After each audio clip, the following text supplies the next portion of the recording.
Hello everyone, welcome back to my YouTube channel unknown info.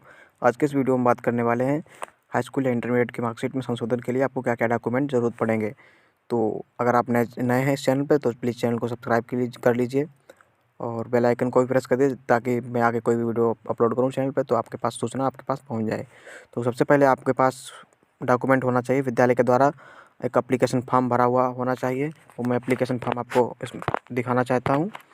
ये application form है। आपको अगर आपके पास नहीं है, पहली बात तो कॉलेज में मिल जाएगा। अगर कॉलेज में वाले आपको बोलते हैं कि आप यहाँ पे नहीं है, प्रयागराज जाइए लेने के लिए फॉर्म, तो आप मुझे मैं टेलीग्राम नंबर मैंने दे रखा है कमेंट बॉक्स में, आप मुझे मैसेज कर दीजिए, मैं आपको टेलीग्राम पे भेज दूँगा, ठीक है। तो ये फॉर्म होता है, आपको अपने प्रधानाचार्य से भरवाना होता है। और आगे चलते हैं। दूसरा डॉक्यूमेंट जो लगेगा वो है आपको एक टीसी निकलवानी पड़ेगी स्कूल से, और वो भी काउंटर साइन वाली। आपके ज़िले में जो डीआईओ ऑफिस होता है, स्कूल वाले जो है वहाँ से आपको सिग्नेचर करवा के देंगे। तो दो चीज़ें हो गई।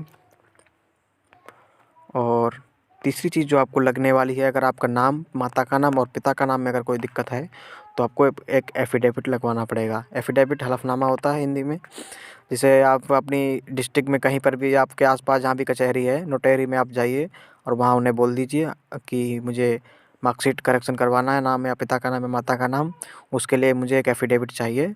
और ये मेरी मार्कशीट जो है बोर्ड ऑफिस को जाएगी, अपर सचिव को, तो मुझे उसके लिए एक एफ़िडेविट चाहिए। तो 70 से 80 रुपये में वो बना के आपको दे देंगे। आप मेरे पास ये इसका फॉर्मेट नहीं है, मुझे दिखाने की भी ज़रूरत नहीं है फ़िलहाल। आप वहाँ पे जाएंगे तो वहाँ पे बन जाएगा, कोई दिक्कत नहीं होने वाली, ठीक है। और फिर अगला डॉक्यूमेंट आपका लगेगा वो है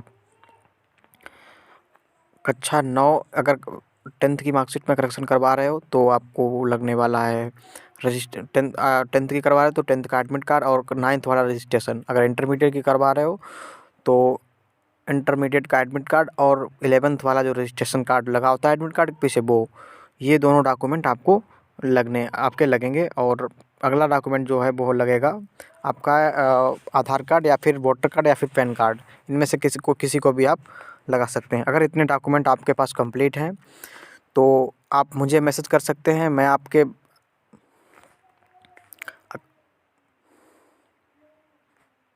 अगर इतने डॉक्यूमेंट आपके पास कंप्लीट हैं तो आपको करना क्या है, आपको पोस्ट ऑफिस जाना है सारे डॉक्यूमेंट लेकर के। और पोस्ट ऑफिस के द्वारा मैं आपको एड्रेस दे रहा हूँ, ये एड्रेस है, ये 9 सरोजनी नायडू मार्ग, civil lines, Prayagraj, Uttar Pradesh, pin code 211001। इस एड्रेस पे आपको सारे डॉक्यूमेंट्स आपको लिफाफे में बंद करके इस एड्रेस पे आपको स्पीड पोस्ट के द्वारा भेज देने हैं। स्पीड पोस्ट के द्वारा भेजने के बाद आपको एक वहाँ से पोस्ट ऑफिस द्वारा एक रिसिप्ट मिलेगी, रसीद जैसी। तो उसमें एक नंबर लिखा होता है, इनरोलमेंट करके कुछ ऐसा नंबर लिखा होता है। तो वो नंबर आपको सही से नोट करके अपने पास रख लेना, वो रिसिप्ट भी आपको पास रख लेनी है। और हाँ, साथ ही साथ क्या करना है, डॉक्यूमेंट भी जितने आपने ये सारे बनवाए हैं उनकी भी फ़ोटो आपको खींच के रख लेनी है, या फिर आपको कंप्यूटर पे स्कैन करके अपने रख लेनी है। उसके बाद करना क्या है, आपको जाना है, एक वेबसाइट है UPMSP जनसुनवाई.com, ठीक है। यूपी बोर्ड की मार्कशीट है आपकी, ध्यान रखिएगा। यूपी बोर्ड के लिए ही ये वीडियो मैं बना रहा हूँ। UPMSP जन सुनवाई, जैसे ही आप गूगल या किसी भी क्रोम ब्राउज़र पे सर्च करेंगे वहाँ पे एक वेबसाइट खुल के आएगी, और वहाँ पे आप सबसे पहले आपका मोबाइल नंबर, ईमेल आईडी डाल के रजिस्ट्रेशन करना पड़ेगा। रजिस्ट्रेशन करके उसके बाद में आपको पूरा कंप्लीट प्रोसेस में एड्रेस वगैरह भरना पड़ेगा, पूरा भर के जैसे ही आप उसमें लॉगिन करेंगे तो उसको वहाँ पे कंप्लेंट का ऑप्शन आता है, वहाँ पे कंप्लेंट पे क्लिक कर देना है। और एक उसमें आता है ऑप्शन कि संशोधन करने के लिए आवेदन पत्र, तो उस पर क्लिक करके आपको सारे डॉक्यूमेंट वहाँ पे अपलोड कर देने हैं, और जो भी पूरा फॉर्म खुलता है वो पूरा भर देना है। फॉर्म भरने के बाद आपको सबमिट कर देना है, और उसमें जो है ये आपकी, उसी में आपको ये प्रूफ के तौर पे आपको जो आपने पोस्ट के द्वारा जो डॉक्यूमेंट सेंड किए हैं पोस्टों के द्वारा, तो वहाँ पे आपको ये नंबर भरना पड़ेगा। इसीलिए ये नंबर जो है आपको मिलता है जो पोस्ट के द्वारा, वो बहुत इंपॉर्टेंट होता है, वो आपको पास संभाल के रखना है। वही आपके पास प्रूफ होता है कि आपने डॉक्यूमेंट बोर्ड ऑफिस के लिए भेज दिए हैं। डॉक्यूमेंट भेजने के बाद आपके पास 6-7-8 दिन के बाद आपके पास कॉल आ जाएगी कि आपके डॉक्यूमेंट रिसीव हो चुके हैं और आपका करेक्शन होना है, आपका हो जाएगा, ठीक है।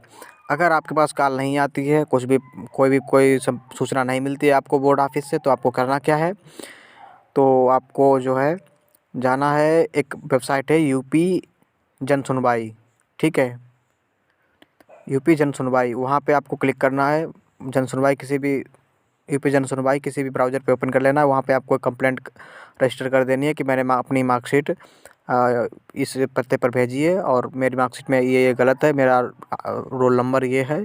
पूरा आपकी पूरी डिटेल आपको भर देनी है वहाँ पे, और जो आपको रसीद मिली थी पोस्ट ऑफिस में, वो भी आपको वहाँ पे लगा देनी है, ठीक है।